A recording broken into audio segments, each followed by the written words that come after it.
Lelo panyanso voice box Samuel Wara akulankhula kunena kuti amalawi ambiri pali pano akuyenda ndithu okwiyakuya chifukwa chokuti anati achikhulupiriro ndi mmene nthambi zathu zaboma komanso anthu ogwira ntchito mboma amagwirira ntchito zawo. Akuti palibe munthu amene agwira ntchito mboma amene amalawi pali pano akumukhulupirira. Ndi zimene zizi zikuonetsa kuti amalawi ambiri adzikhala okwiya mokuti kachinthu ng'onong'ono kakhoza ndithu kuyambitsa nkhondo muno m'Malawi. Komabe izi zili chonchi akuti amalawi ambiri ali ndi chikhulupiriro kuti bungwe lathu loyendetsa zisankho kuno ku Malawi la Malawi Electoral Commission likhoza kuyendetsa chisankho cha free and fair ndi kuti zinthu m'Malawi munomo zikonzedwenso. Komatu kuti zimene zichitike AMEC ayenera kuti atenge chance imene ali nayo kuwaonetsa amalawi kuti Smartmatic ndi chani nango Smartmatic imo muli chani, kuti Smartmatic idzasokoneza chisankho chathu kapena ayi. Zimene zitu ndi zimene amalawi akufuna kuti adziwe. Ndi AMEC chonde musapangitse kuti amalawi atayi chikhulupironso mwa inu monga mmene achitira ndi nthambi zina zaboma. Apatseni amalawi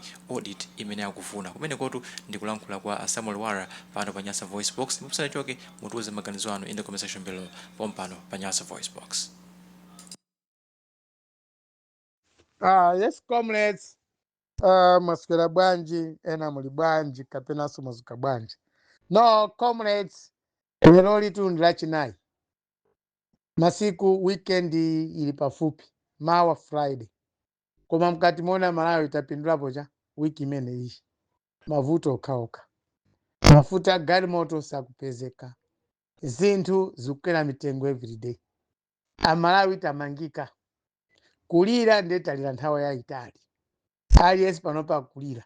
Wanzeru ku Malawi sakuoneka. Komanso tindi 4 months tikupita kuchisankho. Anthu mitima idiosweka. Achakwera akukakamira pa mpando. APM nawosa kuti ayi ndibwererenso pa mpando wakale wanga ucha. Tangokhanga ati amalawi panopa tazerezeka. Chanzeru sichikuoneka. Mabungwe amatimirira. Lero ndathokoza gulawo la zathu kuti Malawi First. Boni Kalindo nawonso lero ayankhulapo maganizo awo kukhudzana ndi chisankho komanso ndi mavuto ena amene amalawi tikumana nawo. Ndi zabwino ndithu. Komanso apaki leroli anapita ku Mangochi kukakumana ndi achikulira APM kukachezapo nkhani ziwiri zitatu kukhudzana ndi mmene akuonera chisankho. Zonsezo zikuchitika chifukwa cha mavuto amene tikumana nawo ku Malawi kuno. Aliyense ku Malawi panopa ndi okwiya. Palibe munthu amene anganene kuti panopa kusangalala ayi. Kunoko ku Malawi takhanga ndife anthu kuti aliyense akwera ndi ukali. Ndi ukali umene uwu kena kakang'ono kangachitike ka mistake kandi kuchisankho kakhoza kuchita kuyambisa mavuto akulu. Koma chili pa Malawi tikondane, tiyesese tipange dziko lathu tilibwezere pa malamulo oyenerera kuti aliyense ku Malawi kuno azimasuka. Panopa kukhanga ati amalawi sili kumasuka yani. Amene aliwo masuka ndi anzathu omwe ali mboma.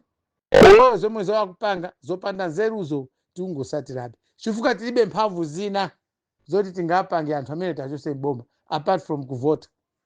Koma ndi angati ku Malawi kuno amene analembesa. Ndi vutolo. Analembesa ndo nthawi pang'ono kwambiri.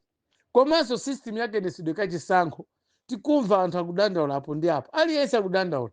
Mathematics yayi koma zathu AMEC sakumva. Anyway, AMEC ndi independent body. Koma nangazi pani akuti bwanji. Namva anzathu ena tiyimiriraku leroli akambapo za mathematics. Namvanso APM ku Mangochi ku Page House atakumanda apaki ayankhulapo za mathematics. Kodi chifukwa chani na Malawi tokha timalephera kumvesesana. Is it necessary ndithu kuti anthu zingokamba chinthu chimozimozi? Yes, my elections amene ajenda athu. Zisankho tikupangazi ndi zathu amalawi. Ndengati tikudandaula kuti pena pake sizikuoneka bwino. We need fairness. Musi mathematics mo kodi muli chani chomwe anthu akulira. Ngati zili bwino why is MEC afraid kuti anthu akachite audit? Azipana apite amene wa all registered parties apite akaone nkati mwa mathematics kodi muli chani and where is the resistance coming from? Kuti zonsezi mavuto onse amene tikumana nawo basi AMEC afuna unjeziso mavuto ena pokana kuti akapange audit in the system. Of course nkhani imene iyi ndikuona ngati ikupita kutali kwambiri. Masiku akuchepa. We have got about 130 chapter days towards election. Koma ndikuona ngati there is no commitment from Malawi Electoral Commission. Kapena Malawi Electoral Commission ngati zikuvuta bwanji osangoyitanisa azipani onse kukhala pansi mugwirizane fundo imodzi. This is our election. Palibe nthawi yothamangira kuti ayi tithamangire kapena malamulo ena aoneka mphamvu kwambiri panopa. Dziko lathu lili panopa palibe ofesi yomwe anthu akuyikhulupirira. Kuma court, nobody trusts the court. Ka president amene sitikuwakhulupirira, cabinet, parliament, chilichonse mungachitchule chokhuzana arm of government, palibe amene akuchikhulupirira. Amene panopa ndi fosweka mtima. Malamulo a dziko sakuoneka. Ndiye hope ya Malawi yagona ku Malawi Electoral Commission. Kwina konseko inde tenti zitayeko kumilanduko kapena kwina kulephera kwa Chakwera tentikapo, koma zisankho izi tikanakhalena bwezi tikugwirizana chinthu chimodzi. Kodi Malawi amene muli ndi ma commissioners, zipani zimene zili represented in Malawi Electoral Commission ngati ma commissioners zikuti bwanji? This is the only hope Malawians amene we have a relief. Ndi dziko lathuli tikakavota bwino fair, tufuna fairness yakavoted. Ndi pakuvuta ndi patipo kuti Malawi Electoral Commission kungobwera poyera. Whatever good job you are doing, tatiuneseni nafe tikhale olimba mtima. Even tikamapanga campaign, tizipanga campaign ndi mtima wakuti wathu awina mwachilungamo kapena wathu aluza mwachilungamo. What is the problem with Malawi Electoral Commission? Let's look into that. Kunoko Malawi kunoko aliyense without telling lies, comrades Malawians. Panopa tafika ku Malawi kuno palibe munthu amene tikumukhulupirira panopa wogwira ntchito mboma. Aliyense amene akupanga ntchito kaya ku makhoti ndanena kale, kaya ku polisi, ku army, kaya ku parliament, kaya ku zipaniko, chikhulupirira Malawi panopa ndi fosweka mtima. Palibe chomwe chikuyenda. Ndipo Malawi ambiri ndife otaya mtima. Tangosala ku Malawi Electoral Commission kokwe. Tikakhumudwa kumene ku Malawi Electoral Commission ngati Malawi sitikhutira ndi chisankho chimenechi. Mawa Malawi kuzakhala mavuto akulu kuno ku Malawi. I'm speaking this not as a campaigner for Daso Kabambe, no, or for a particular party, no, but as a Malawian, concerned Malawian. I'm joining my fellow comrades omwe ayankhulapo akhago yankhula kumbuyo konseko. Even asogolera zipani ena yankhulapo. Si mathematic uyu ngati ali bwino.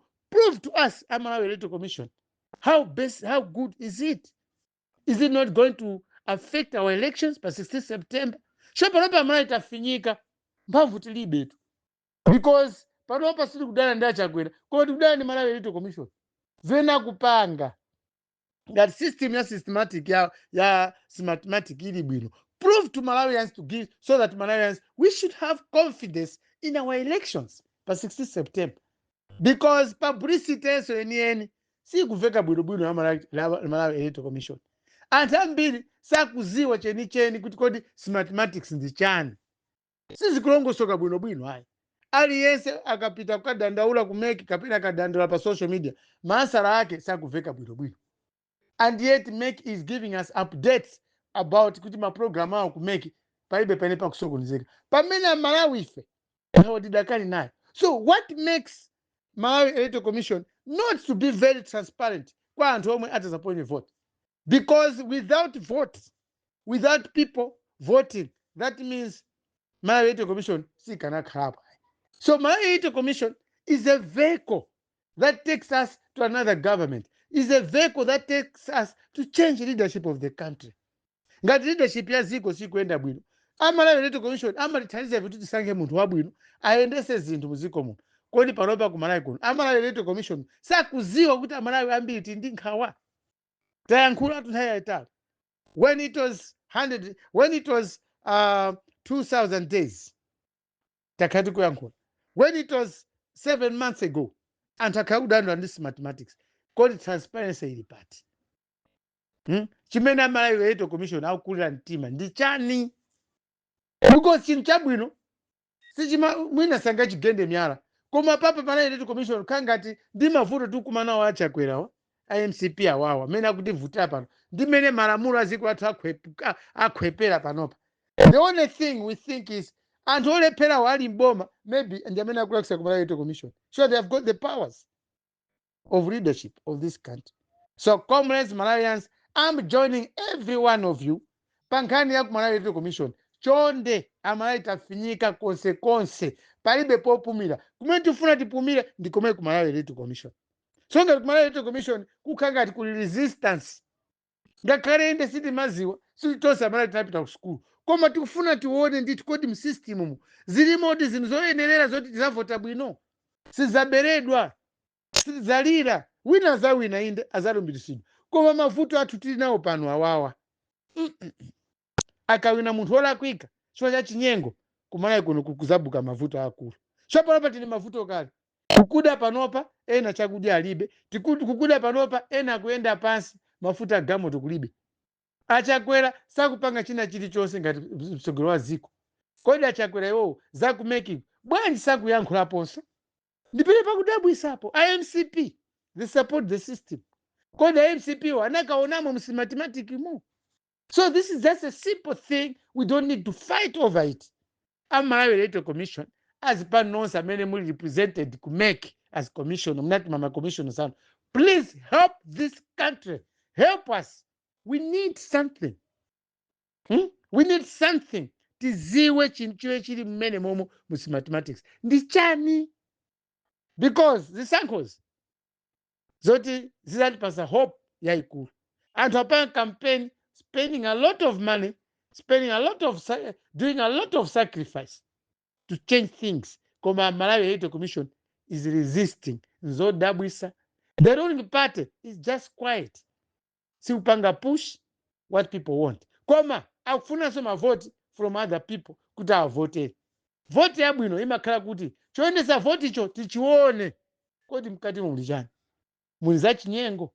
Sitifunanso mabwera ku makhoti ngati tinapangira ulendo wa thauja mpaka kupanga bungu kupanga ma alliance ya Tonse Alliance.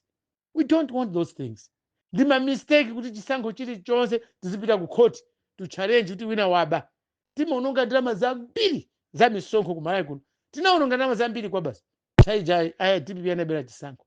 So this time ndima vote nayo panopa sitifunanso zaononga ndalama zambiri kupita ku court kuti wina wake wadana kuti sana vese bwino.